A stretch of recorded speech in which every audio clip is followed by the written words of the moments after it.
Capítulo 17. Insurgencia. Harak se acurrucó en los restos esqueléticos de un bloque de viviendas bombardeado, con el polvo arenoso de lo que antaño fue una bulliciosa vía pública de la capital de Karsan adherido a su desgastada armadura. Miró a través de una grieta en el plastiacero destrozado, con los 4 ojos entrecerrados, observando la escena que se desarrollaba en la calle. Era una imagen familiar en estos días tras la victoria de la Unión. Una patrulla de soldados humanos, con sus elegantes armaduras brillando bajo las lunas gemelas, moviéndose con una disciplinada eficiencia que Harak tuvo que admirar a regañadientes. Pero no fue su porte militar lo que captó su atención. Fue su interacción con el pequeño grupo de civiles batarianos apiñados cerca de un punto de distribución de agua improvisado. Harak esperaba brutalidad, la clase de opresión despiadada que la propaganda de la hegemonía había descrito tan vívidamente. Le habían contado historias de monstruosos invasores humanos, seres que se deleitaban en la crueldad y solo buscaban subyugar y explotar al pueblo batariano. Esa fue la narrativa que impulsó su decisión de unirse a la resistencia, de luchar contra estos agresores alienígenas que se habían atrevido a invadir su sagrado mundo natal. Él y su pequeño grupo de leales, remanentes del otrora orgulloso ejército de la hegemonía, operaban en la sombra, lanzando ataques relámpago contra los puestos de avanzada de la USPR y los convoyes de suministros, aferrándose a la esperanza de poder expulsar de su territorio a estos invasores. Pero lo que presenciaba ahora era radicalmente distinto de la propaganda que tan fácilmente había creído. Los soldados humanos no gritaban órdenes ni blandían sus armas con amenaza. En cambio, interactuaban con los civiles batarianos con un comportamiento tranquilo y casi amable. Vio a una de las humanas, una soldado de pelo corto, ofrecer un pequeño paquete de raciones a una niña batariana, con los 4 ojos abiertos de par en par por la aprensión al aceptar la ofrenda. Otro humano ayudaba a un batariano anciano, con movimientos lentos y trabajosos, a llenar un recipiente con agua. No había rastro de la crueldad sádica que las transmisiones de la hegemonía habían prometido con tanta vehemencia. Harak sintió una punzada de inquietud, una sutil disonancia entre la realidad que observaba y las convicciones inquebrantables que habían impulsado sus acciones.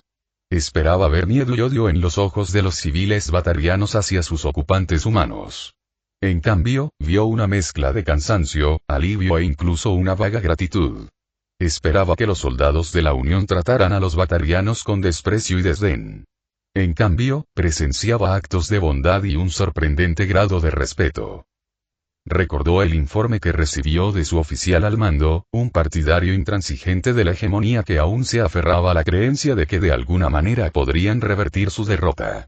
El oficial había descrito a la Unión como socialistas impíos que buscaban destruir la esencia misma de la sociedad batariana, despojarlos de sus tradiciones y de su legítimo lugar como especie dominante en la travesía. Le habían dicho que los humanos pretendían esclavizar a los batarianos, una cruel ironía que Harak ahora reconocía con creciente amargura. Durante las últimas semanas, mientras él y su célula de resistencia recorrían la ciudad devastada, había visto cada vez más evidencia que contradecía la propaganda de la hegemonía. Había presenciado cómo los equipos médicos de la Unión atendían a civiles batarianos heridos, cuyas heridas eran tratadas con el mismo cuidado y atención que las de sus propios soldados. Había visto a ingenieros de la Unión trabajando para reparar la infraestructura dañada, restaurando el suministro de electricidad y agua a las zonas residenciales batarianas. Incluso había oído rumores entre los civiles sobre administradores de la Unión que colaboraban con disidentes batarianos para establecer consejos locales y brindar ayuda sin discriminación. La imagen de los monstruosos invasores humanos, los despiadados opresores en los que le habían hecho creer, estaba siendo reemplazada poco a poco por una realidad más compleja e inquietante. Estos humanos, estos enemigos contra los que luchaba, parecían estar realmente intentando ayudar. La idea era profundamente perturbadora, sacudía los cimientos de sus creencias y lo obligaba a afrontar la posibilidad de que todo lo que creía saber sobre esta guerra pudiera estar equivocado. Observó cómo la patrulla de la Unión se alejaba, concluida su interacción con los civiles batarianos. Los civiles se dispersaron. Algunos regresaron a sus hogares dañados, otros se dirigieron a los refugios temporales establecidos por la USPR. No hubo levantamiento, ni rastro de la resistencia generalizada que la hegemonía había predicho que estallaría contra la ocupación humana. En cambio, había una aceptación cansada, la sensación de que quizás, solo quizás, un futuro nuevo y diferente fuera posible. La mano de Harak se tensó sobre su rifle, con los nudillos blancos. Pensó en sus camaradas de la resistencia, en su inquebrantable lealtad a la antigua hegemonía, en su odio ardiente por los invasores humanos. Pensó en las órdenes que había recibido, los objetivos que debía atacar, los enemigos que debía eliminar. Pero ahora, la duda comenzaba a invadir su mente, una semilla insidiosa que amenazaba con desmantelar sus profundas convicciones. ¿Era la USP realmente el enemigo? ¿O simplemente estaban liberando a los batarianos de un régimen corrupto y opresivo, un régimen que se había enriquecido gracias al sufrimiento de innumerables personas? La hegemonía siempre había predicado la superioridad batariana, su derecho divino a gobernar y esclavizar. Pero Harak había visto las grietas en esa fachada. La corrupción y la codicia que se enquistaban en la élite gobernante, la flagrante indiferencia por el bienestar de las castas inferiores y los esclavizados. Había albergado en secreto sus propias dudas sobre la rectitud de la hegemonía, pero el miedo y la lealtad inculcada en su crianza las habían mantenido acalladas. Ahora, al presenciar de primera mano las acciones de la Unión, esas dudas resurgieron con furia. Pensó en el hegemón, ahora prisionero de la Unión. Lo habían retratado como un líder fuerte y benévolo, la personificación del poder y la sabiduría batarianos. Pero su última y desafiante transmisión había sonado hueca, desesperada, las palabras de un hombre aferrado a un poder que se le escapaba de las manos. Y la rapidez del colapso de la hegemonía, la sorprendente facilidad con la que la Unión había roto sus defensas y capturado su mundo natal, decían mucho sobre el verdadero estado de su otrora poderoso imperio. Harak bajó el rifle. De repente, el peso le pesaba más que antes. Volvió a mirar la calle, buscando respuestas con sus 4 ojos en los rostros de los civiles batarianos y las fuerzas de paz humanas. La propaganda que había aceptado con tanta facilidad ya no tenía la misma fuerza. La realidad que presenciaba era demasiado cruda, demasiado imperiosa para ignorarla. Cuestionó sus órdenes, las directivas que habían parecido tan claras y justas hace apenas unas semanas, ahora nubladas por la incertidumbre. Cuestionó su lealtad, la inquebrantable devoción a la hegemonía que había definido su vida, ahora desafiada por la posibilidad de un futuro mejor. Las semillas de la duda se habían plantado profundamente, y Harak sabía que seguirían creciendo, obligándolo a enfrentar verdades incómodas y tomar decisiones difíciles en los días venideros. La guerra, al parecer, no era tan simple como alguna vez había creído. El enemigo podría no ser quien él creía. Y el futuro de su pueblo podría residir no en aferrarse al pasado, sino en abrazar la posibilidad de un nuevo amanecer. El agente Owens Martin se movía por el abarrotado mercado de un distrito en recuperación en la capital de Karsan, con la mirada constantemente escudriñando los rostros entre la multitud. Era un hombre que prefería pasar desapercibido. Sus rasgos anodinos y su comportamiento modesto le resultaban muy útiles en su trabajo. Bajo la apariencia de un funcionario comercial de rango medio, Owens era en realidad un experimentado agente de inteligencia de la USP, encargado de la crucial y a menudo peligrosa tarea de rastrear y neutralizar los restos de la extensa red de policía secreta de la hegemonía batariana y a los leales acérrimos que se negaban a aceptar la rendición. El conflicto militar manifiesto podría haber terminado con la captura del hegemón Axus, pero Owens sabía que la guerra ideológica, la lucha por los corazones y las mentes del pueblo batariano, estaba lejos de terminar. La hegemonía había mantenido su férreo control sobre la travesía durante siglos mediante un sistema generalizado de vigilancia, informantes y una brutal represión de la disidencia. Su policía secreta, conocida solo por su nombre escalofriantemente eficiente, la mano silenciosa, se había infiltrado en todos los niveles de la sociedad batariana, erradicando cualquier atisbo de oposición con una eficacia implacable. Ahora, con el colapso de la hegemonía, estos agentes habían pasado a la clandestinidad, integrándose de nuevo a la población, pero su arraigada lealtad y su acceso a reservas ocultas de armas y recursos los convertían en una amenaza significativa para la frágil estabilidad que la Unión intentaba establecer. Owens contaba con una red de informantes. Algunos disidentes batarianos que se habían opuesto durante mucho tiempo a la hegemonía y otros, antiguos miembros de la mano silenciosa, a quienes se les había ofrecido amnistía a cambio de su cooperación.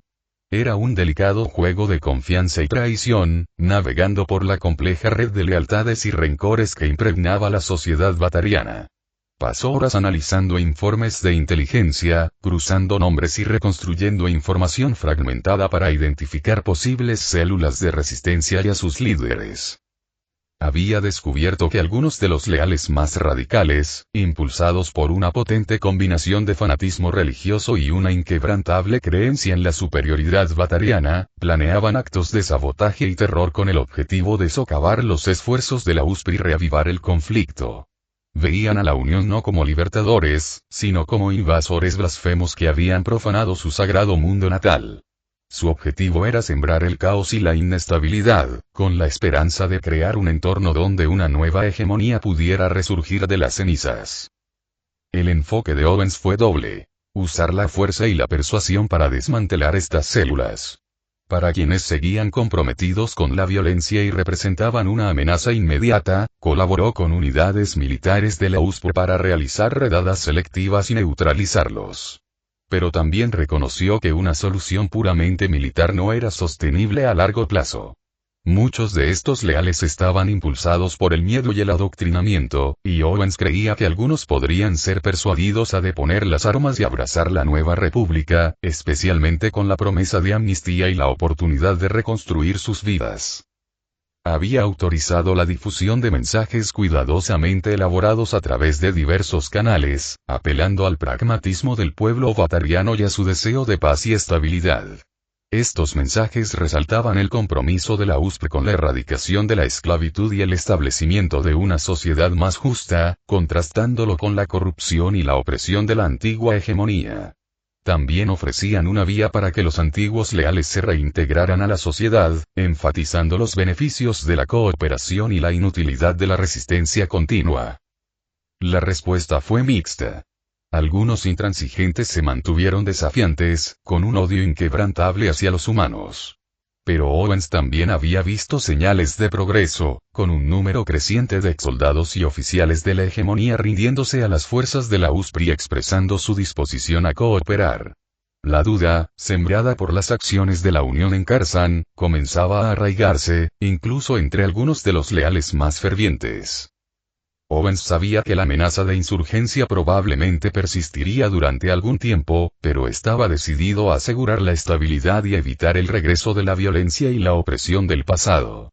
Su equipo trabajó diligentemente para localizar escondites de armas, interrumpir las redes de comunicación entre células de la resistencia e identificar a los individuos clave que orquestaban los disturbios. Uno de sus informantes más fiables, un exoperativo de la mano silenciosa llamado Rejak, quien se había rebelado contra la hegemonía tras presenciar su brutalidad de primera mano, le había proporcionado recientemente información crucial. Rejak se había enterado de una importante conspiración urdida por un grupo de extremistas de alto rango de la hegemonía, individuos que habían logrado evadir la captura y ahora planeaban un ataque a gran escala para paralizar la infraestructura administrativa de la Unión en Kharzán. El ataque estaba programado para coincidir con un importante festival cultural, con la esperanza de maximizar las bajas y sembrar el pánico generalizado. Rejak le había proporcionado a Owens la ubicación del punto de encuentro secreto de los extremistas. Una red de túneles abandonados bajo la ciudad vieja, un lugar que la mano silenciosa había utilizado para operaciones clandestinas durante décadas. Owens sabía que debía actuar con rapidez y decisión para neutralizar esta amenaza antes de que se materializara. Inmediatamente contactó al capitán Walker y al general Teresa, informándoles de la información recibida. Coincidieron en la necesidad de una incursión rápida y coordinada. Owens trabajó con un equipo de fuerzas especiales de la USP, proporcionándoles planos detallados de la red de túneles y la probable ubicación de los intransigentes. El plan era avanzar al amparo de la oscuridad, asegurar el punto de encuentro y aprender a los implicados.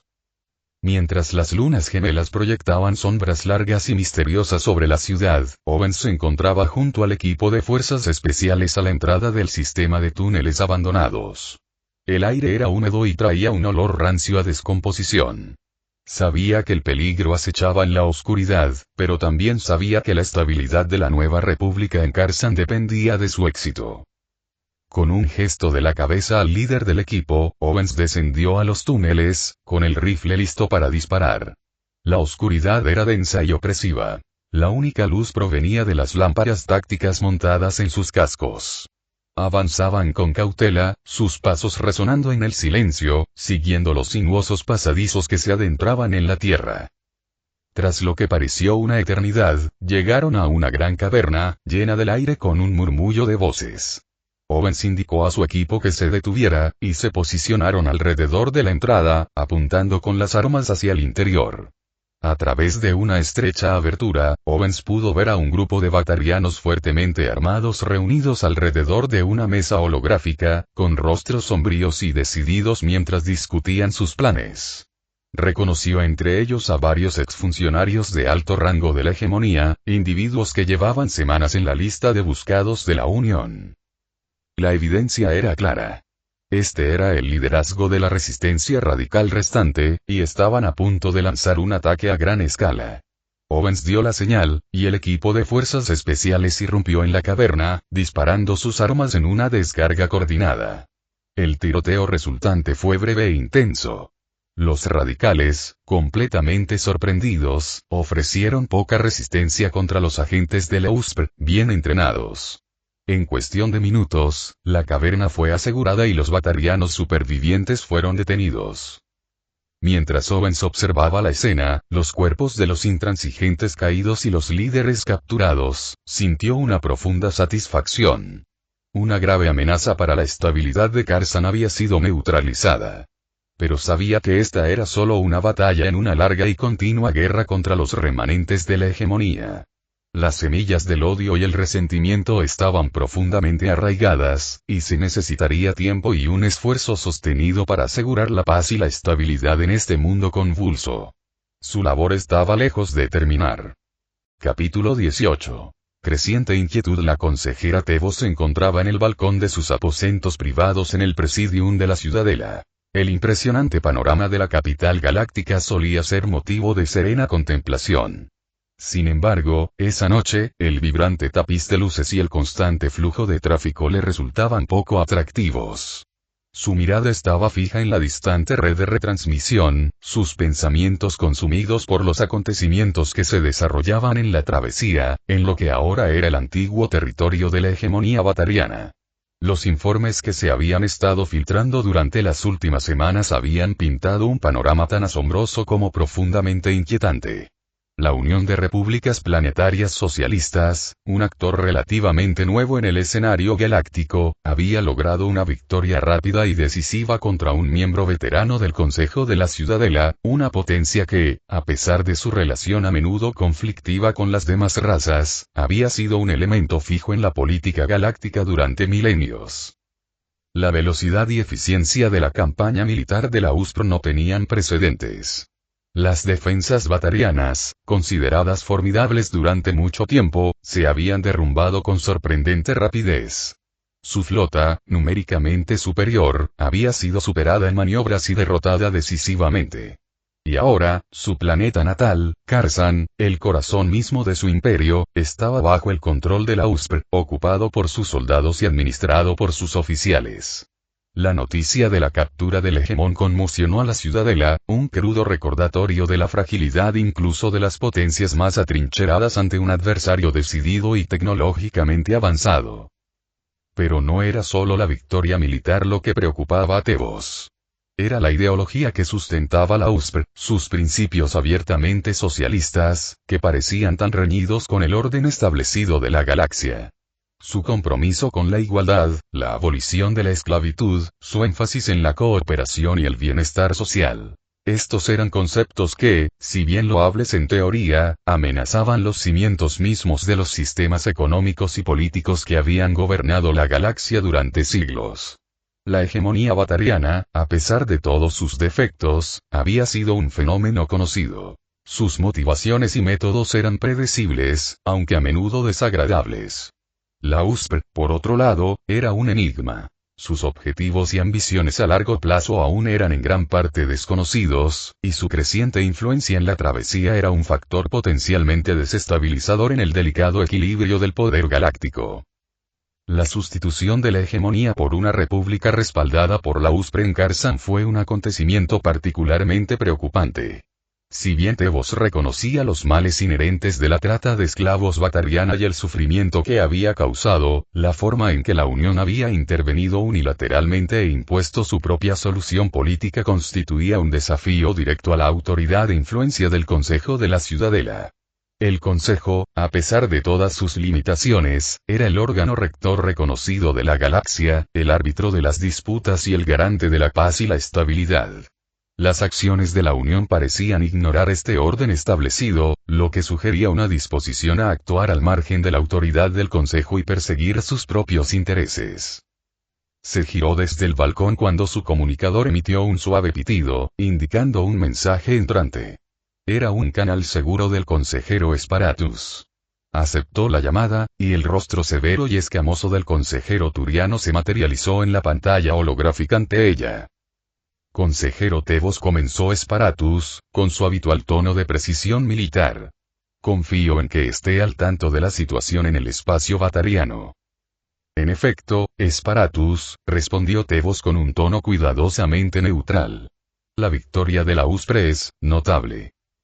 Sorprendente y profundamente preocupante, replicó Esparatus, con un ligero temblor en las mandíbulas. Su rapidez es inquietante. Y su ideología, sienta un precedente peligroso. La idea de que una gran potencia galáctica abogue abiertamente por la abolición de la esclavitud y la redistribución de los recursos, podría tener consecuencias de gran alcance. Las prácticas de esclavitud de la hegemonía batariana eran aborrecibles, Esparatus le recordó Tebos con amabilidad. El Consejo las ha condenado desde hace mucho tiempo. La condena es una cosa, Tebos, replicó Esparatus. La intervención militar unilateral y la imposición de un nuevo orden político es otra muy distinta. Esto sienta un precedente peligroso. ¿Qué mensaje transmite esto a otras potencias de la galaxia?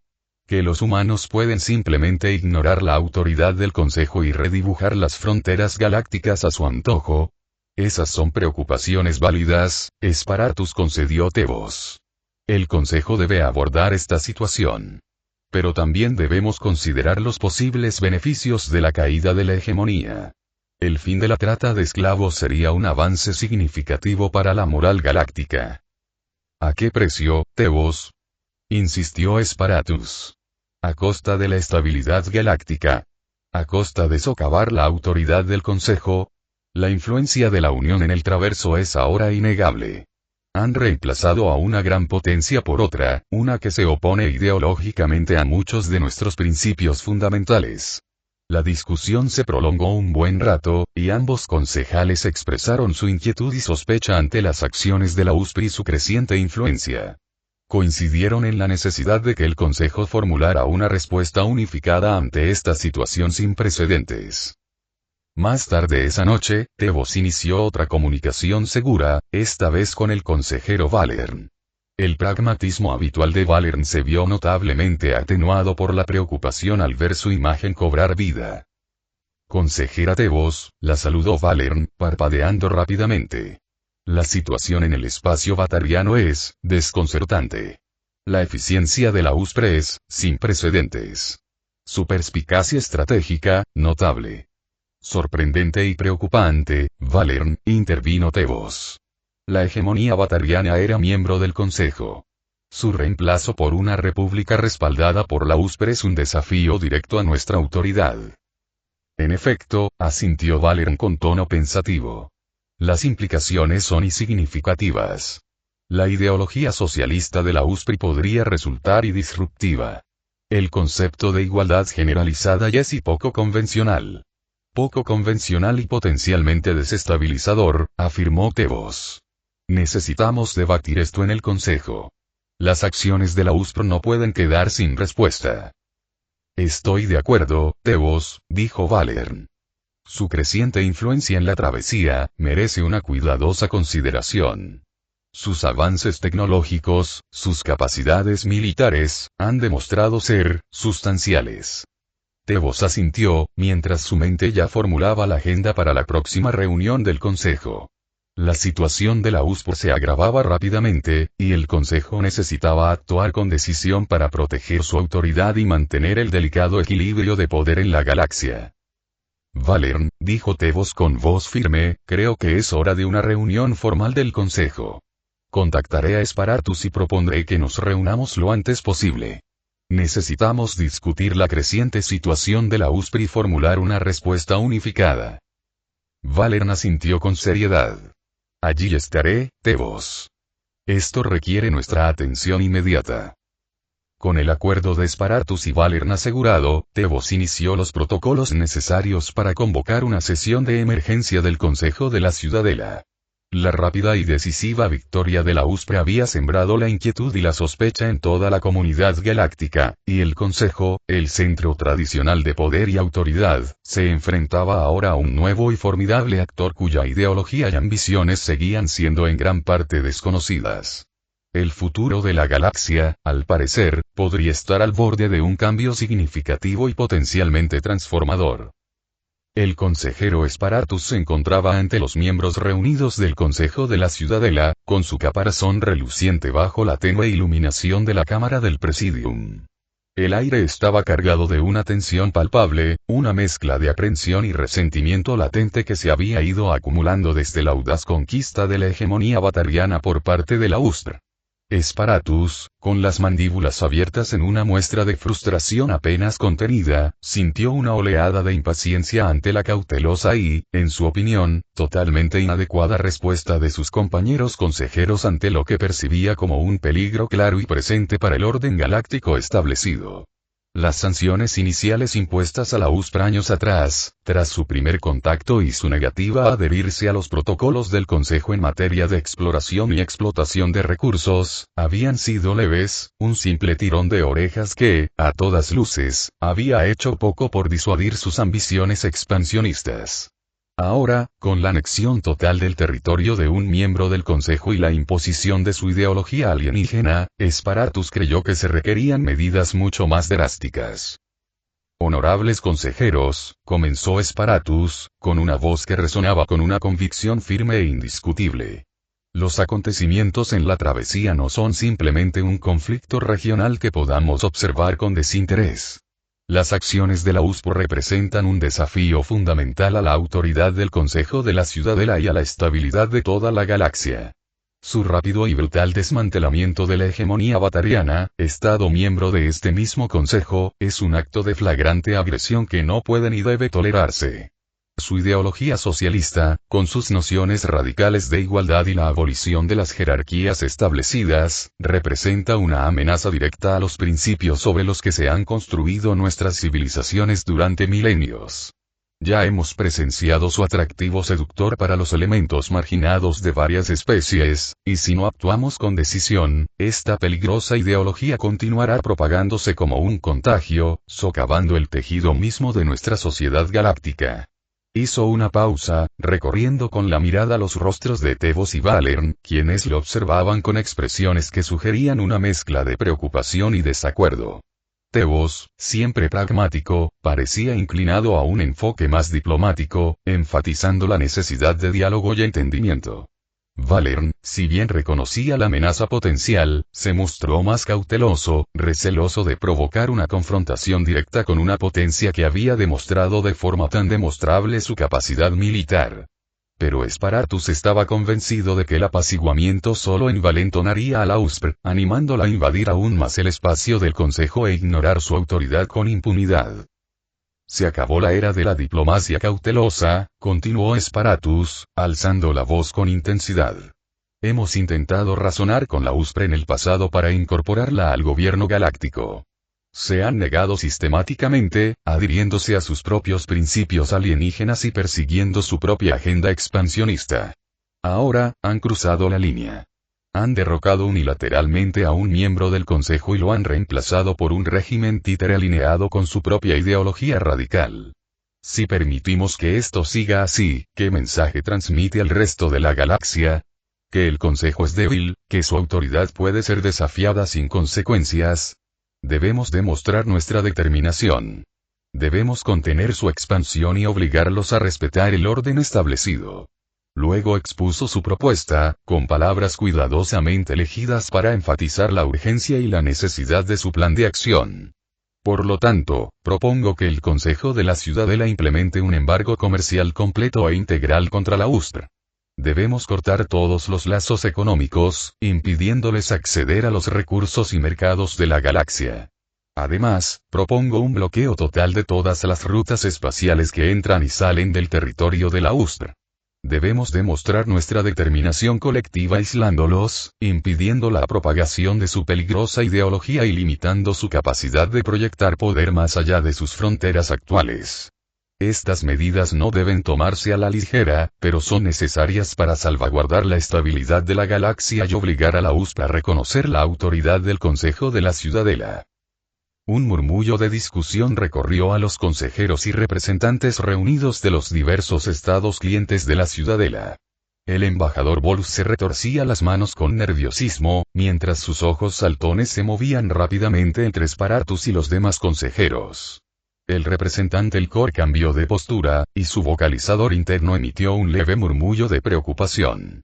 Incluso el habitualmente sereno enviado Anar parecía irradiar una palpable inquietud.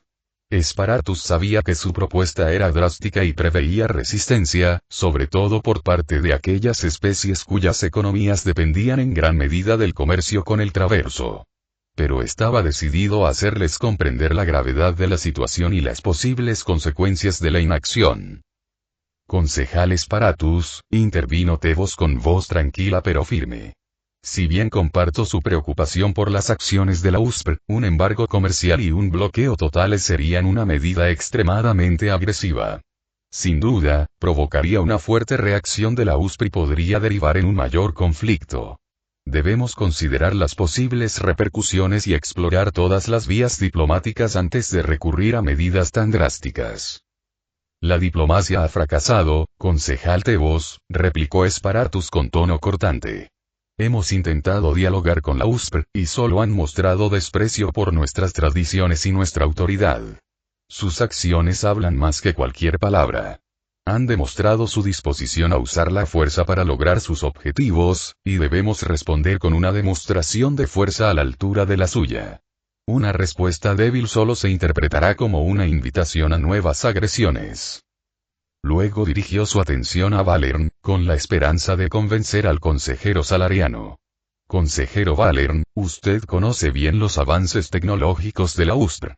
Su capacidad militar ha quedado claramente demostrada.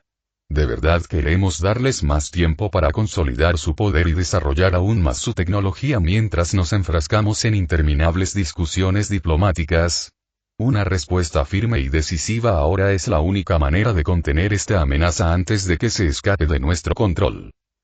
Valern dudó un momento, parpadeando rápidamente mientras consideraba los argumentos de Sparatus. El consejero turiano plantea argumentos válidos, admitió con cautela. La rápida expansión de la USPR y su desprecio por la autoridad del Consejo son ciertamente preocupantes. Sin embargo, un embargo y un bloqueo comercial totales podrían tener repercusiones económicas significativas para toda la galaxia. Debemos sopesar cuidadosamente los costos y los beneficios antes de tomar una decisión tan drástica. Sin inmutarse, Sparatus comenzó a presionar para obtener apoyo entre los representantes de los estados clientes del Consejo de la Ciudadela. Se acercó al embajador Volus, enfatizando la posible amenaza a su estabilidad financiera si la ideología socialista de la USPR se extendía. Habló con el representante Elcor, destacando la importancia de una respuesta galáctica unificada ante cualquier desafío al orden establecido. Incluso contactó con el enviado Anar, apelando a su profundo respeto por la autoridad y la tradición. Embajador, dijo Sparatus con tono persuasivo, el modelo económico de la USPR es fundamentalmente incompatible con los principios de libre comercio que sustentan la economía Volus. Si su influencia sigue creciendo, podría tener consecuencias devastadoras para sus instituciones financieras y su prosperidad. El embajador Volus se retorció las manos con más nerviosismo, con la mirada llena de aprensión. Las preocupaciones del consejero turiano quedan tomadas en cuenta.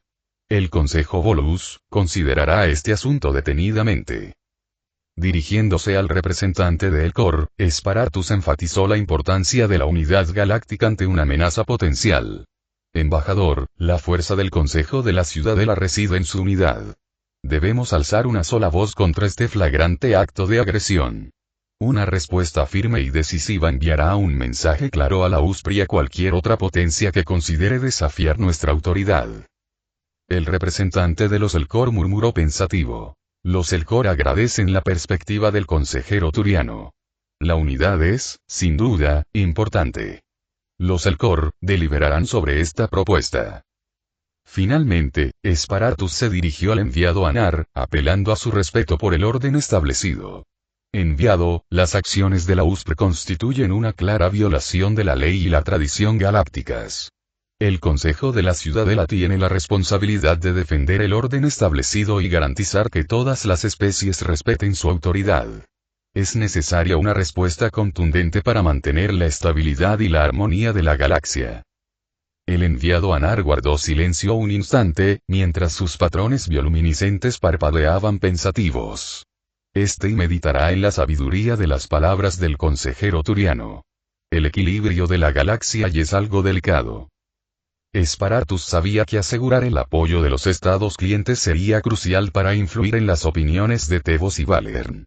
Había presentado su caso con toda la fuerza y convicción de que era capaz, enfatizando los peligros potenciales de la creciente influencia de la USPR y la necesidad de una respuesta contundente y unificada. El debate estaba lejos de terminar, pero Esparatus estaba decidido a convencer a sus compañeros consejeros de que sanciones más severas eran la única manera de contener a la USPR y salvaguardar el futuro de la galaxia. Las semillas de su propuesta ya estaban sembradas, y ahora solo podía esperar a ver si echaban raíces. La presidenta Lilith se presentó ante los representantes reunidos del gobierno provisional de la USPR, con el peso de su nuevo cargo y las esperanzas de una república naciente sobre sus hombros. El gran salón, antaño símbolo del poder absoluto del hegemón, había sido reconvertido en sede del gobierno interino de la República Batariana. Sus opulentas decoraciones se veían ahora eclipsadas por un cauto optimismo y la palpable anticipación del histórico acontecimiento que estaba a punto de desatarse.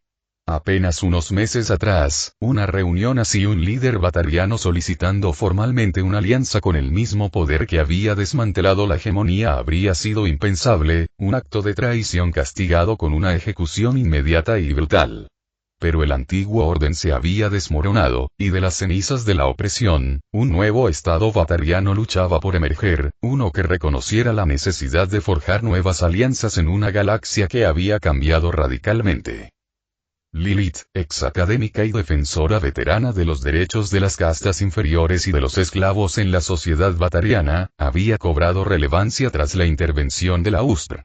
Su firme compromiso con la igualdad y la justicia, sus elocuentes condenas a la brutalidad de la hegemonía y su disposición a colaborar con la USPR le habían granjeado el respeto y la confianza de una parte significativa de la población batariana. Ahora, como primera presidenta de la República Batariana, cargaba con la inmensa responsabilidad de guiar a su pueblo hacia un futuro libre de las ataduras del pasado. Frente a ella se encontraban el embajador Thomas Piquet, principal representante del gobierno provisional de la República Popular de China en Karsan, junto con varios otros administradores y oficiales militares clave de la República Popular de China. Sus expresiones eran atentas, su postura transmitía un sentido de cauteloso respeto por la recién formada república. El ambiente en la sala estaba impregnado de la importancia del momento, de la comprensión de que esta alianza podría transformar el panorama político de la travesía y más allá. Lily comenzó a hablar, con una voz clara y firme, resonando con una fuerza serena que contradecía las inmensas presiones que enfrentaba. Representantes de la Unión de Repúblicas Planetarias Socialistas, comenzó, recorriendo con la mirada a la delegación de la USPR reunida, en nombre del pueblo de la República Batariana, me presento ante ustedes hoy para solicitar formalmente una alianza económica y de defensa mutua entre nuestras dos naciones. Un silencio invadió la sala mientras sus palabras resonaban por el espacio. Lilith continuó, enfatizando con su tono los valores compartidos y los beneficios mutuos que dicha alianza podría traer. La República Batariana es una nación nacida de la liberación, forjada en el crisol de una guerra que puso fin a siglos de opresión e injusticia. Tenemos una deuda de gratitud con la USPO por su decisiva intervención, por su valentía al desmantelar el brutal régimen de la hegemonía y por la ayuda que nos han brindado en estos difíciles inicios de nuestra república. Reconocemos que el camino para reconstruir nuestra sociedad será largo y desafiante, y creemos que la USPR es un socio vital para asegurar nuestro futuro. Habló de los valores compartidos que sustentaron su naciente relación. El compromiso con la igualdad, la cooperación y los derechos fundamentales de todos los seres. A pesar de nuestras diferencias históricas y culturales, la República Batariana y la USPR compartimos la visión de una galaxia donde toda la vida consciente sea tratada con dignidad y respeto. Ambas creemos en los principios de justicia social y equidad económica. Ambas aborrecemos la esclavitud y la opresión en todas sus formas. Es sobre estos valores compartidos que deseamos construir una alianza sólida y duradera. Lilith abordó entonces los beneficios prácticos de dicha alianza, haciendo hincapié en la seguridad mutua y la prosperidad económica que podrían derivar de una colaboración formal. En términos de defensa mutua, una alianza entre nuestras dos naciones proporcionaría un poderoso elemento disuasorio ante cualquier amenaza potencial a nuestra soberanía y seguridad. La República Batariana, aún en proceso de reconstrucción de sus capacidades militares, se beneficiaría enormemente del apoyo y la protección de las formidables Fuerzas Armadas de la USPR. A cambio, la República Batariana, estratégicamente ubicada en el Traverso, puede ofrecer a la USPR un valioso socio para mantener la estabilidad en esta región de la galaxia. También destacó el potencial de cooperación económica, haciendo hincapié en las oportunidades de comercio, inversión y proyectos de desarrollo conjunto que podrían beneficiar a ambas naciones. Económicamente, una alianza abriría nuevas vías de crecimiento y prosperidad para nuestros pueblos. La República Batariana posee importantes recursos naturales y una fuerza laboral cualificada dispuesta a contribuir a un nuevo orden económico equitativo. Creemos que una sólida alianza económica con la República Popular de China sería mutuamente beneficiosa, impulsando el crecimiento y el desarrollo de ambas naciones. Lilith reconoció las preocupaciones que dicha alianza podría suscitar en otras partes de la galaxia, particularmente en el Consejo de la Ciudadela. Somos conscientes de que algunos podrían ver esta alianza con recelo o incluso hostilidad. Pero creemos que nuestra colaboración con la USPR no representa una amenaza para la estabilidad galáctica. Al contrario, es un paso hacia la construcción de una galaxia más justa y pacífica, donde se respeten los principios de igualdad y cooperación para todos. Concluyó su discurso con una sincera expresión de esperanza para el futuro. Esta alianza es más que un simple acuerdo político-militar. Es un símbolo de una nueva era para el pueblo batariano, una era de colaboración, progreso y esperanza. Representa nuestro compromiso de construir una sociedad libre de los prejuicios e injusticias del pasado, una sociedad donde todos los batarianos, independientemente de su casta anterior, puedan vivir con dignidad y oportunidades. Creemos que juntos, la República Batariana y la USPR pueden forjar un futuro más brillante para nuestros pueblos y contribuir a una galaxia más justa y pacífica. El embajador Pique dio un paso al frente, con expresión seria, pero transmitiendo un genuino respeto por la presidenta Lilith y la visión que había articulado. Presidenta Lilith, comenzó, y su voz se oyó con claridad en la sala, en nombre del gobierno provisional de la República Batariana, quiero expresar nuestro profundo agradecimiento por sus palabras y su compromiso con la construcción de un nuevo futuro para el pueblo batariano. La República Batariana siempre ha defendido los principios de igualdad, cooperación y liberación de los oprimidos. Consideramos a la República Batariana no solo como un socio estratégico, sino como un compañero de viaje en el camino hacia una galaxia más justa y equitativa. Continuó, haciéndose eco de los sentimientos de Lilith sobre los valores compartidos y los beneficios mutuos de la alianza propuesta. Reconocemos los inmensos desafíos que se avecinan para la República Batariana a medida que reconstruyen su sociedad y superan el legado de la opresión de la hegemonía. La USPR se compromete a brindar asistencia y apoyo continuos en esta labor. Creemos que una alianza sólida y duradera entre nuestras dos naciones no solo beneficiará a nuestros pueblos, sino que también contribuirá a una mayor estabilidad y progreso en el Traverso y en toda la galaxia. El embajador Pike aceptó formalmente la solicitud de alianza de la presidenta Lilith. Por lo tanto, presidenta Lilith, con gran honor y profundo optimismo por el futuro, aceptó su propuesta de una alianza económica y de defensa mutua entre la Unión de Repúblicas Planetarias Socialistas y la República Batariana. Una oleada de aplausos de alivio y murmullos de aprobación recorrió la sala. La presidenta Lilith y el embajador Pike se acercaron a una gran mesa ornamentada en el centro de la sala, sobre la cual yacían dos copias idénticas del Tratado de Alianza. Con un propósito compartido y una profunda comprensión de la trascendencia histórica del momento, la presidenta Lilith firmó el tratado en nombre de la República Batariana, seguida por el embajador Pike, quien firmó en nombre de la USTR. La firma del Tratado de Alianza marcó la formación oficial de un nuevo bloque de poder galáctico, una alianza entre una república humana en ascenso y una nación batariana recién liberada, símbolo de una galaxia en plena transformación. El futuro seguía siendo incierto, pero para la República Batariana y la USPR, una nueva era de cooperación y destino compartido acababa de comenzar. Capítulo 19. La proposición Krogan. 9 meses después y una densa capa de polvo flotaba en el aire sobre las llanuras de Tuchanka, convirtiendo el cielo, ya ocre, en una neblina repleta de smog. El sol era poco más que una tenue mancha de luz, luchando por penetrar la atmósfera de un mundo azotado por siglos de fuego nuclear, guerras de clanes y abandono. Mientras la lanzadera descendía a través de capas de aire turbulento, Marcus Fletcher se ajustó el cuello de la camisa y miró por la ventana hacia el terreno escarpado y accidentado que se extendía debajo. Tuchanka no era acogedor. No estaba destinado a serlo. Y, sin embargo, en esta árida cuna de la extinción, un futuro intentaba abrirse paso. La lanzadera aterrizó con un siseo de los sistemas hidráulicos y el profundo crujido metálico del tren de aterrizaje desgastado. Marcus respiró hondo, dejando que el aire reciclado de la nave llenara sus pulmones antes de adentrarse en el calor abrasador del mundo natal de los Krogan. El viento lo recibió como una bofetada, caliente, seco y con la arena que picaba. Un escuadrón de Krogans acorazados permanecía cerca, impasible y formidable con sus voluminosas placas, con las armas colgadas a la espalda como si fueran meras ideas de último momento. Uno de ellos, más corpulento que los demás, dio un paso al frente. «Enviado Fletcher», retumbó el Krogan. «Ese soy yo», dijo Marcus, extendiendo una mano. El Krogan lo observó un buen rato antes de sacudirlo con fuerza, como si fuera una prensa hidráulica. «Soy Gralk, jefe de seguridad del señor de la guerra Urex.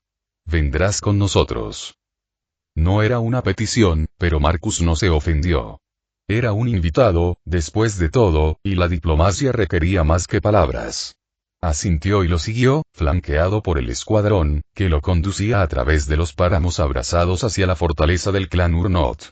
El vehículo en el que subieron era un camión de guerra reutilizado, cuyos enormes neumáticos aplastaban escombros y huesos por igual mientras se dirigía hacia el horizonte. Marcus permaneció sentado en silencio, observando cómo la tierra se deslizaba en oleadas de roca color óxido y el ocasional esqueleto de alguna antigua ciudad desaparecida. Tuchanka nunca se recuperó. La genofagia se había asegurado de que los Krogan nunca volvieran a amenazar la galaxia con la sobrepoblación, pero el precio había sido el estancamiento, la decadencia cultural y un profundo y latente resentimiento que nunca sanó. La Unión lo sabía. Habían leído los informes, estudiado la historia. Pero, aún más importante, habían escuchado. La fortaleza apareció como una silueta irregular contra el fondo de un cielo moribundo. Construida en una cresta de piedra ennegrecida, parecía más un búnker que un palacio, diseñada para repeler el bombardeo orbital y las incursiones de los clanes con igual eficacia. Al descender del vehículo y sumergirse en su sombra, Marcus sintió el peso de siglos oprimiéndolo. Dentro, el aire era más fresco, pero no menos tenso. Los guerreros Krogan lo observaban con abierta sospecha, mostrando los dientes en expresiones que podrían haber significado hostilidad o curiosidad. No estaba seguro. Un Krogan con armadura roja como la sangre le hizo un gesto de reconocimiento y luego desapareció hacia los pasillos interiores. Marcus fue conducido por pasillos flanqueados por estandartes de clanes desaparecidos hacía tiempo, con sus símbolos descoloridos pero aún desafiantes. Finalmente, entró en una amplia cámara circular, rodeada de antorchas. En el centro se encontraba el señor de la guerra Ur-Noturex, una leyenda viviente con una armadura marcada por incontables batallas. Sus ojos, amarillos y penetrantes, se clavaron en Marcus con la mirada de un depredador. Entonces, dijo Urex con voz grave y áspera, este es el enviado que cree que puede resolver un problema que la galaxia abandonó. Marcus inclinó la cabeza. No resolver, señor de la guerra. Sanar. Urex resopló. Sanar. No somos mascotas rotas. No, no lo son. Son sobrevivientes. Sobrevivientes que merecen un futuro. Urex se acercó, amenazante. ¿Y crees que tu unión puede darnos ese futuro? Ya he oído discursos, humano. He oído promesas. El Consejo ofreció esperanzas como carne a un Varren, solo para arrebatárselas. ¿Crees que somos tan fáciles de engañar? Marcus sostuvo la mirada del señor de la guerra sin pestañear. No somos el Consejo. No pedimos obediencia ni deferencia. Creemos en la ayuda mutua. En la solidaridad. Vinimos a Tuchanka no para sacarte nada, sino para ofrecerte algo que nos robaron. Urex entrecerró los ojos. El genófago. Sí, dijo Marcus simplemente. Estamos desarrollando una cura. No un parche temporal, ni un placebo políticamente esterilizado. Una cura. Desarrollada por científicos de la USP, para ti. Sin condiciones. Sin contratos. Sin cláusulas de comportamiento. La cámara quedó en silencio. Urex se giró y caminó hacia una plataforma elevada, sentado pesadamente en un trono hecho con los restos fundidos del blindaje de un tanque y chatarra recuperada. Durante un largo rato, no dijo nada. Entonces. O eres el mentiroso más atrevido que entra en esta sala, o eres el idealista más peligroso. El idealismo construyó la unión, respondió Marcus. Y no acudimos a ustedes por casualidad. Vinimos porque los traicionaron. Porque su pueblo ha pagado por una guerra que ustedes no iniciaron. Porque merecen justicia. Urex lo miró fijamente. Ofreces justicia. ¿Qué quieres a cambio? Marcus negó con la cabeza. Ni tributos. Ni recursos. Ni siquiera soldados, aunque no rechazaríamos su ayuda si la ofrecieran. Lo que queremos es colaboración. Queremos un futuro donde sus hijos no nazcan muriendo. Donde Tuchanka no sea un cementerio. Queremos que los Krogan se alcen, como iguales. Urex se recostó. Suena bonito. Demasiado bonito. Entonces, pónganos a prueba. Permítanos mostrarle la ciencia. Deje que nuestros médicos trabajen con la suya. Examínela.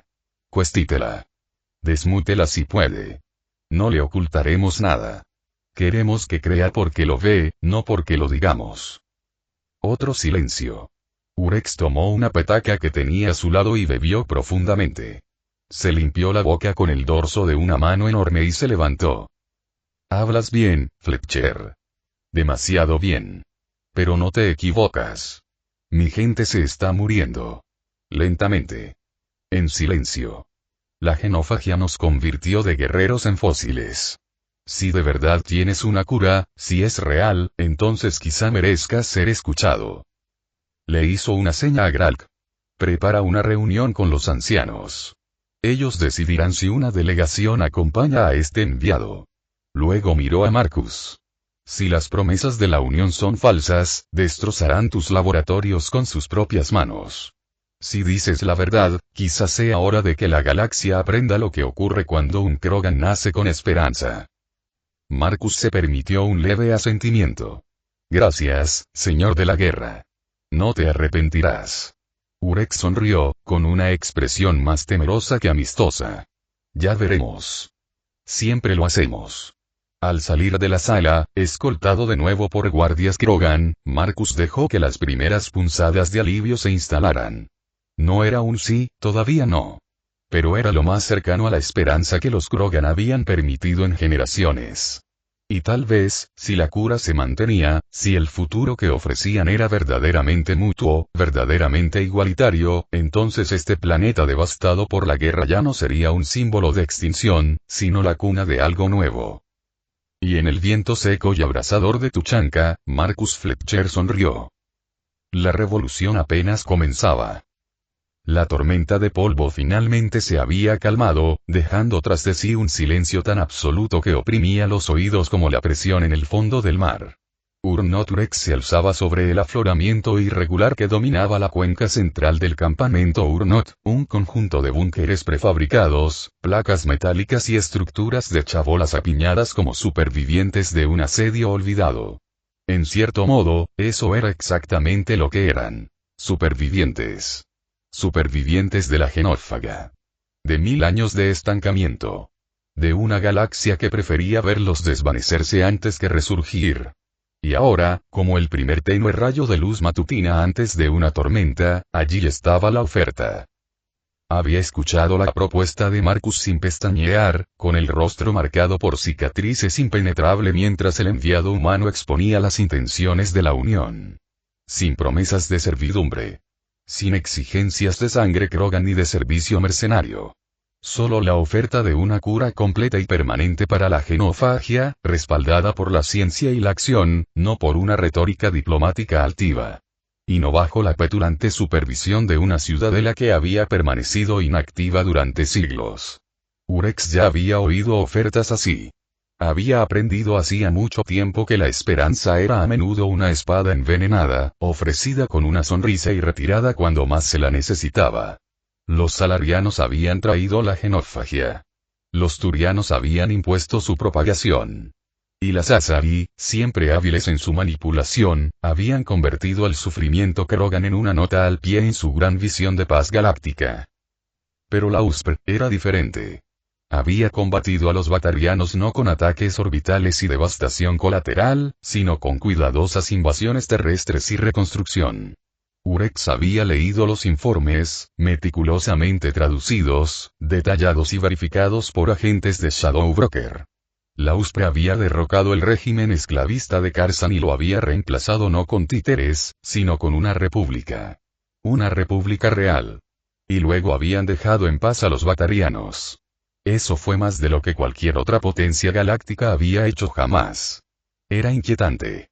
Y era peligroso, porque hizo que Urex se preguntara si esta vez podría ser realmente diferente. Aún así, siglos de instinto y amargura se le enroscaban en el cuerpo como una segunda columna vertebral. Sabía que no debía creer demasiado rápido.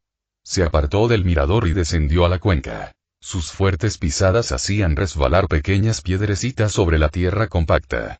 Los guerreros Krogan se apartaron a su paso. Sus armaduras estaban rayadas y remendadas por generaciones de batalla, pero aún llevaban con orgullo. Ahora lo observaban con atención, más de lo habitual. Habían visto partir al enviado de la Unión horas antes y sabían que se avecinaban decisiones. Dentro de la sala central del Consejo una cúpula de blindaje de nave espacial reutilizado y aleación reforzada, Urex ocupó su lugar a la cabecera de la mesa de guerra circular. El fogón crepitaba en el centro, proyectando una luz parpadeante sobre los rostros de los ancianos de su clan. Algunos eran ancianos, con los cuernos apagados por la edad y la experiencia, y expresiones inflexibles. Otros eran más jóvenes, veteranos de guerras corporativas y campañas mercenarias más recientes por toda la galaxia. Todos respetaban a Urex, pero pocos coincidían en lo que debía hacerse. Ya hemos oído promesas antes, gruñó uno de los señores de la guerra más ancianos, crujiendo los nudillos como un trueno. Todas las malditas especies creen que pueden domarnos con esperanza. Ofrecen curas y tratados, y luego nos encadenan en cuanto los buscamos. Los humanos de la Unión son diferentes, dijo Ubenk, rival de Urex y, más recientemente, aliado reticente. Su tono era cauteloso, pero no desdeñoso. No vinieron aquí pidiendo soldados. No nos amenazaron. Y no mintieron sobre quiénes son. Tienen una ideología, Urex. Creen en ella. Eso es raro. La fe no llena los estanques de Desobe, espetó otra anciana, con la voz cargada de resentimiento. Dicen que pueden curar la genofagia. También lo hicieron los salarianos, justo antes de desatarla. También lo hicieron las Asari, justo antes de dejar que nos pudriéramos. Urex guardó silencio durante un largo rato. Dejó que el consejo discutiera, las voces se alzaban como el calor del fuego central. No le interesaba silenciar el debate. Ese no era el estilo Krogan. Que hablaran. Que desahogaran su ira antes de que se convirtiera en violencia. Solo entonces se podría forjar un verdadero consenso. Cuando la sala finalmente quedó en silencio, Urex se puso de pie. Su silueta se alzaba imponente a la luz del fuego. La armadura sobre sus hombros estaba picada y desgastada. Sus cicatrices eran la hoja de ruta de una vida dedicada a luchar por vestigios de dignidad.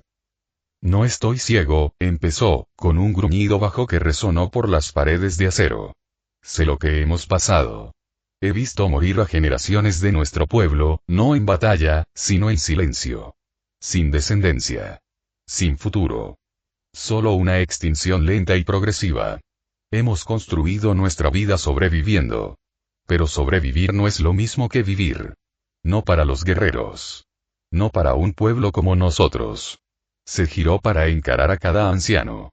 Esta oferta, no es como las demás. La Ustro no acudió a nosotros desesperada. Acudió con fuerza.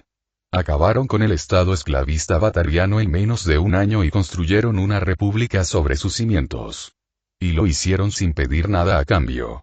Eso significa algo. Quizás no todo, pero algo. Urex paseaba alrededor de la mesa, lento y pausado. No te pido que creas en sueños. No te pido que confíes en ellos.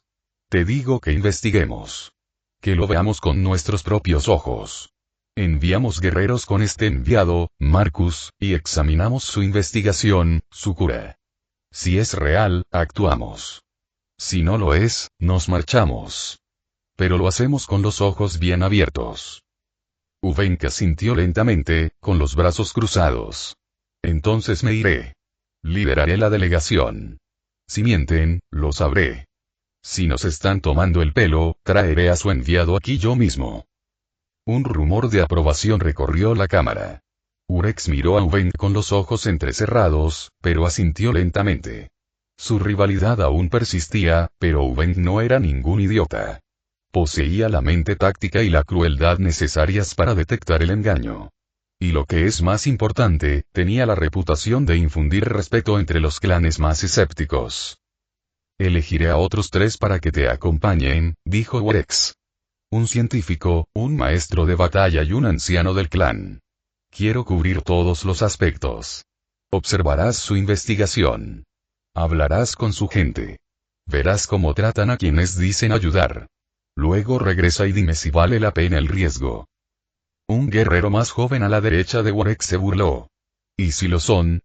¿Qué pasa entonces, Urex? ¿Nos convertimos en sus aliados? ¿En sus mascotas? No, dijo Urex con voz pétrea. Si son honestos, si de verdad tienen una cura, nos convertiremos en algo más. Nos volveremos fuertes de nuevo. Bajo nuestras propias condiciones. Se acercó al fuego, con la mirada fija en las llamas como si viera una visión enterrada en las brasas. La galaxia nos teme. Siempre lo ha hecho. Por eso nos paralizaron. Pero el miedo no puede detener lo que ya ha comenzado. El viejo orden se está desmoronando. La ciudadela tiene miedo. La unión se alza. Y tal vez, solo tal vez, haya un futuro para nosotros. La sala contuvo la respiración. Entonces, lentamente, los miembros del consejo empezaron a sentir, algunos a regañadientes, otros con una especie de esperanza en la mirada. No hubo consenso total. Pero fue suficiente. Más tarde esa noche, Urex se encontraba solo al borde de la meseta.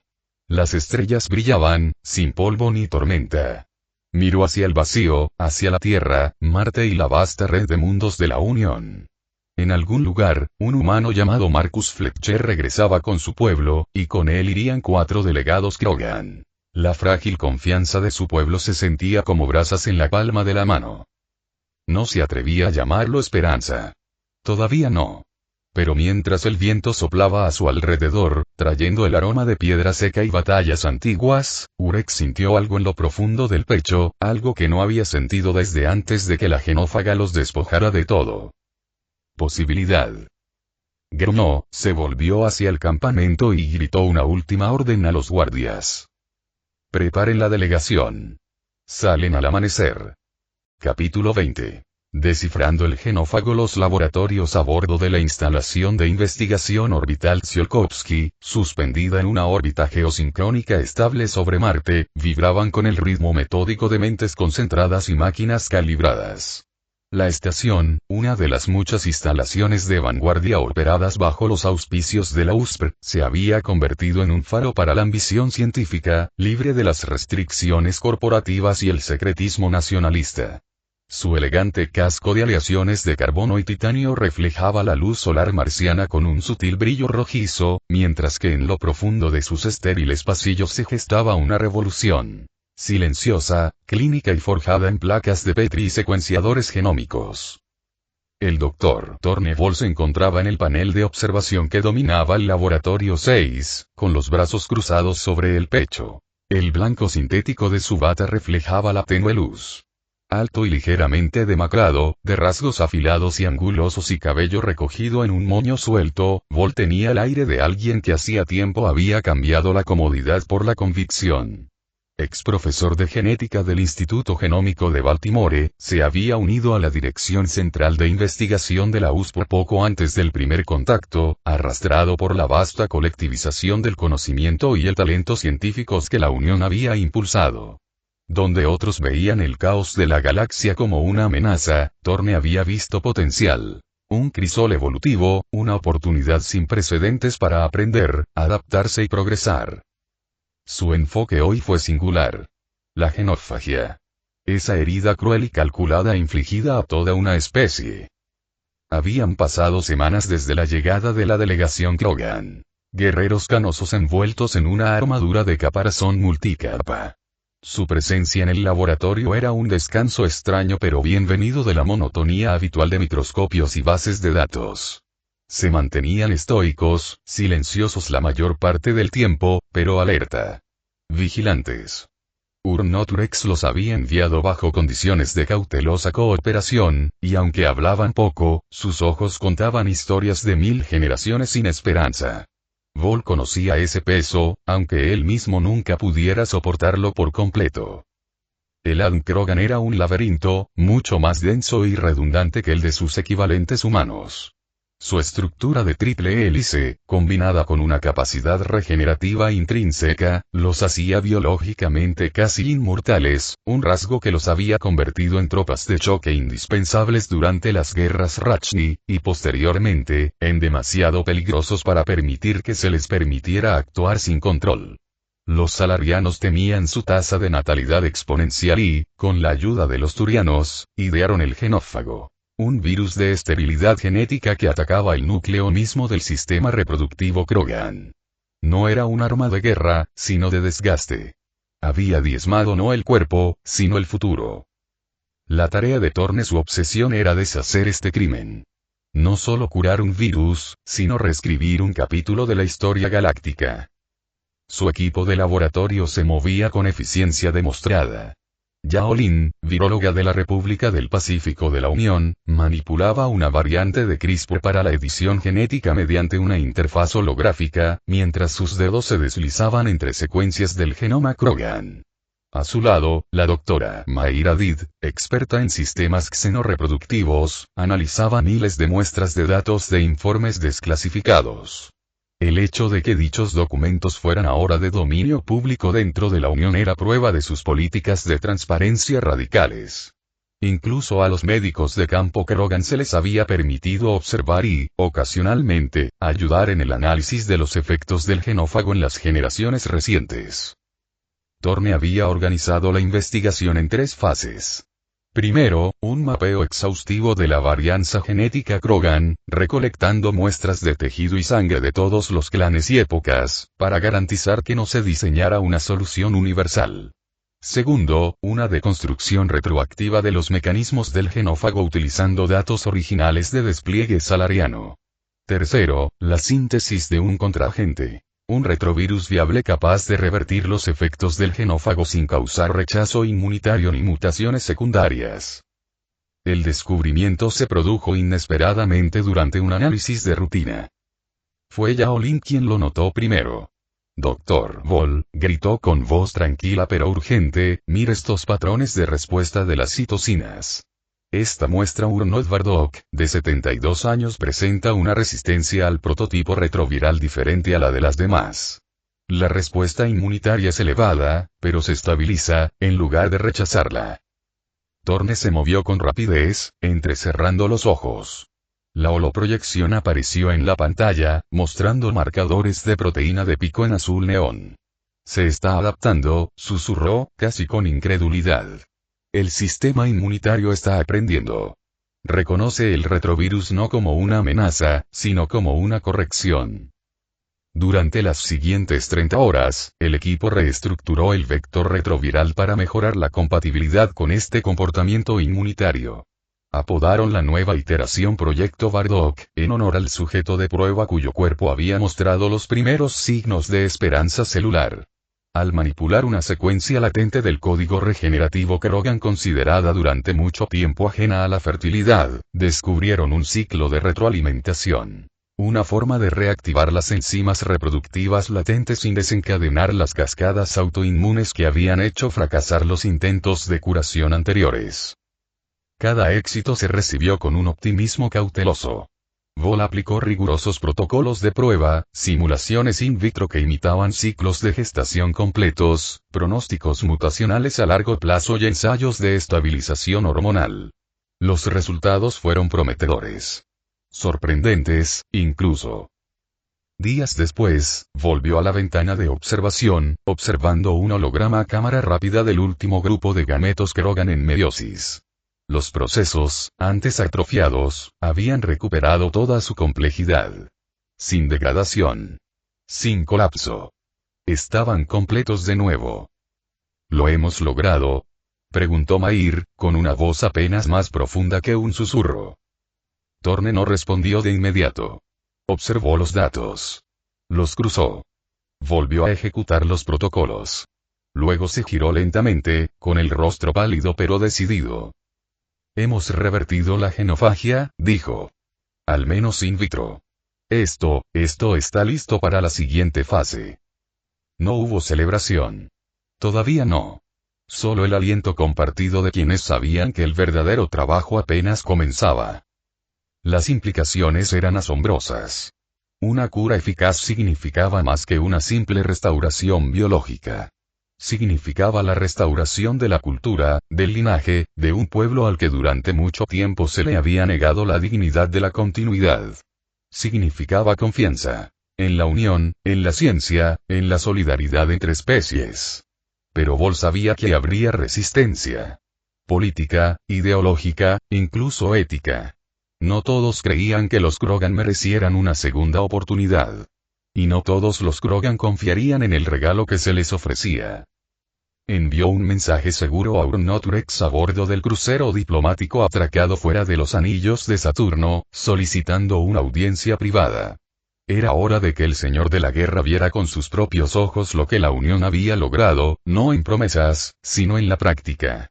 La siguiente etapa incluiría ensayos clínicos en sujetos Krogan que dieran su consentimiento. La ley de la Unión prohibía la coerción o la manipulación genética sin un acuerdo plenamente informado. Los ensayos serían públicos, transparentes y sujetos a la revisión tanto de los biocomités de la Unión como de los representantes Krogan. Más tarde, en sus aposentos privados, Thorne se permitió un inusual momento de reflexión. Las estrellas centelleaban a través de la ventana reforzada. Su fría belleza recordaba la vasta y antigua indiferencia de la galaxia. Frente a esa indiferencia, la Unión se alzaba como una llama desafiante. Imperfecta, sí, pero ardiendo al fin y al cabo. Y él, un simple hombre entre miles de millones, había encendido una cerilla que algún día podría iluminar el renacimiento de todo un pueblo. Afuera, las tormentas de polvo marcianas aullaban bajo las nubes.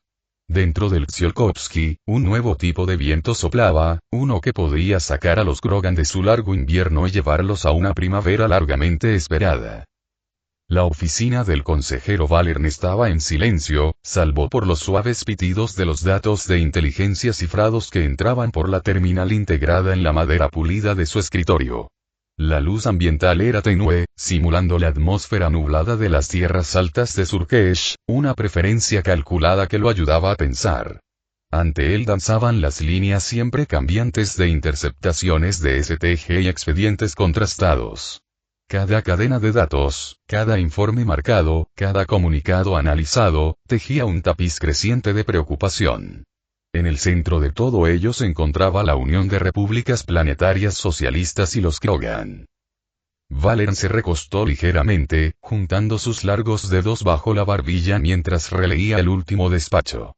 Un crucero de la USPR de designación civil, pero escoltado por corbetas armadas había partido de sus astilleros orbitales Kepler 22b con una tripulación mixta de científicos y delegados Krogan.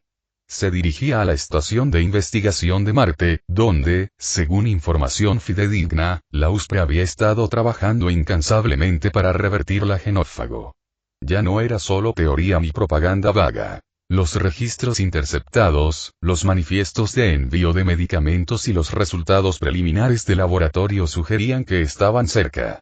Quizás peligrosamente cerca. Las implicaciones eran asombrosas. La genofagia había sido una necesidad cruel, fruto de la guerra y el pragmatismo, implementada con frialdad. Los Krogan habían doblegado a la galaxia durante las rebeliones. Sin la genofagia, podrían haber extinguido toda resistencia. Los salarianos la habían creado, los turianos la habían desplegado y el Consejo la había justificado colectivamente. No había sido una decisión fácil, ni orgullosa, pero en opinión de Valern y de todo salariano que comprendiera el equilibrio galáctico había sido la correcta. Y ahora la USPR, en su fervor ideológico y arrogancia científica, amenazó con deshacerlo todo. La mirada de Valern se dirigió a otro informe, este de un agente de STG infiltrado, desplegado en secreto cerca de Marte. El agente, conocido simplemente como Silo, había transmitido un análisis detallado de los vectores de administración retroviral diseñados por los investigadores de la USPR. Eran sofisticados, distintos a todo lo que los salarianos habían desarrollado durante la era del despliegue del genófago. Eficientes, precisos y, lo más importante, escalables. Los pensamientos de Valern se oscurecieron. Si esta cura se implementaba masivamente, la tasa de natalidad Krogan se dispararía en cuestión de décadas. Generaciones de potencial suprimido despertarían de la noche a la mañana. El consejero se levantó y empezó a pasearse, con la mente enredada. La USPR era peligrosa en formas que el Consejo había subestimado. No se limitaban a predicar igualdad y justicia. Implementaban cambios radicales con una rapidez asombrosa. Primero estabilizaron a los batarianos y desmantelaron la economía esclavista.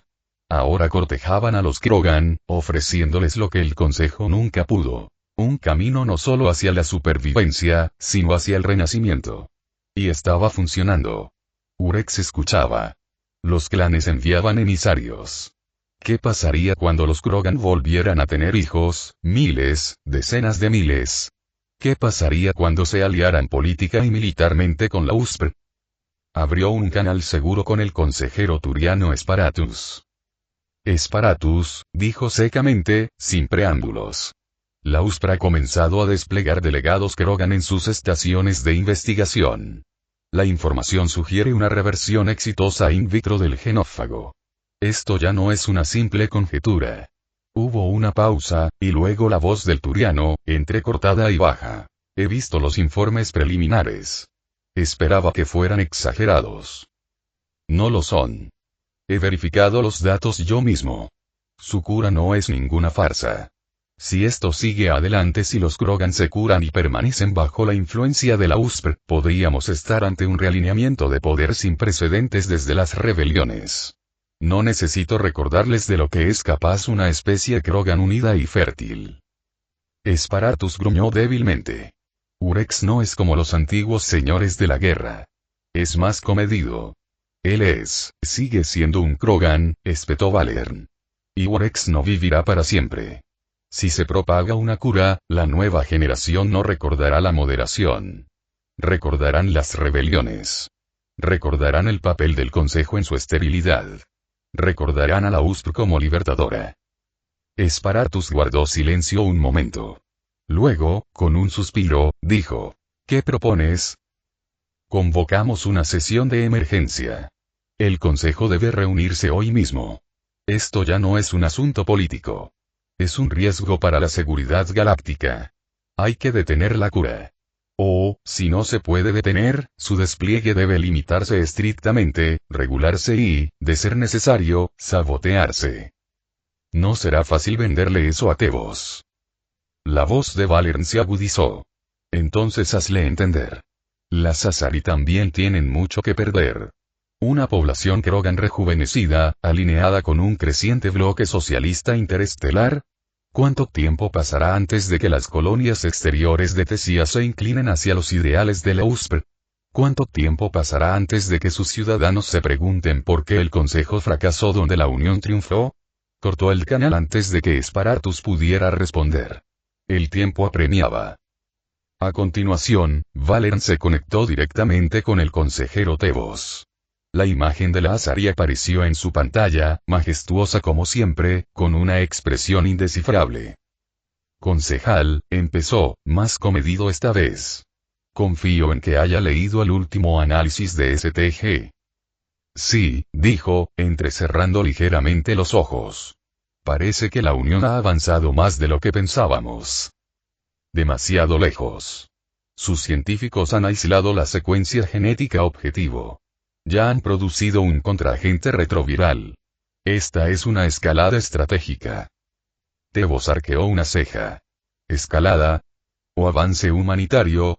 Sí que debilitamos a una especie, Valern. Hay muchos en mi propio gobierno que creen que los Krogan merecen una segunda oportunidad. Valern reprimió las ganas de burlarse. ¿Y qué tal una segunda rebelión? ¿O una tercera? No será Warex quien la libre, sino sus hijos. No podemos correr ese riesgo. Ahora no. El Consejo debe presentar una postura unificada. Necesitamos exigir supervisión, quizás incluso imponer sanciones si la USP se niega a la transparencia. Tebos suspiró levemente. ¿Propones que los confrontemos abiertamente? Sí. Eso corre el riesgo de alejarlos aún más. Por ahora, aún tenemos líneas de diálogo. Propones que fragmentemos lo poco que queda de diplomacia. Valern se inclinó hacia adelante. Tebos, no se trata de diálogo. Se trata de un riesgo existencial. La USP no está construyendo puentes. Está construyendo una coalición. De los desilusionados, los descartados, los marginados. Los batarianos. Ahora los Krogan. ¿Quiénes vienen después? Los Quarianos. Los Het. Esperamos a estar rodeados para actuar. Tebos guardó silencio. No estaba en desacuerdo. Valern lo notó en la tensión de su mandíbula y en el destello de preocupación bajo su serenidad. Apoyaré su moción de una sesión de emergencia, dijo finalmente. Pero no apoyaré una acción militar. Todavía no. De acuerdo. Por ahora, intensificaremos la situación diplomáticamente. Pero en cuanto pasen de la investigación al despliegue sobre el terreno, luego revisaremos el asunto. Concluidas las llamadas, Valern envió la moción cifrada a la Cámara Central del Consejo. Se solicita sesión de emergencia. Asunto. Iniciativa USP Krogan y posible desestabilización del equilibrio energético galáctico. Entonces se paró frente a la ventana de su oficina y contempló el brillante horizonte del Presidium. Muchos creían que este lugar era eterno, inmutable, un faro brillante del orden galáctico. Valern sabía más. Había visto caer imperios. Había estudiado las matemáticas volátiles de la historia. Y sabía, en lo más profundo de su ser salariano, que algo tectónico se estaba moviendo. El antiguo equilibrio se estaba desmoronando. La USP no era simplemente un nuevo estado. Era una idea nueva. Una que se extendió con una velocidad alarmante entre los marginados. Y ahora utilizaba la ciencia no como una herramienta neutral, sino como un arma de liberación. Contra tal fuerza, la única defensa del consejo era la vigilancia, y quizás, la crueldad. Mientras la ciudad bullía a su alrededor, Valerian entrecerró los ojos. El consejo se reuniría. Los debates serían intensos. Pero él se aseguraría de que, por nobles que afirmaran las intenciones de Luspr, no se les permitiera reescribir la historia sin control. No, si pudiera evitarlo.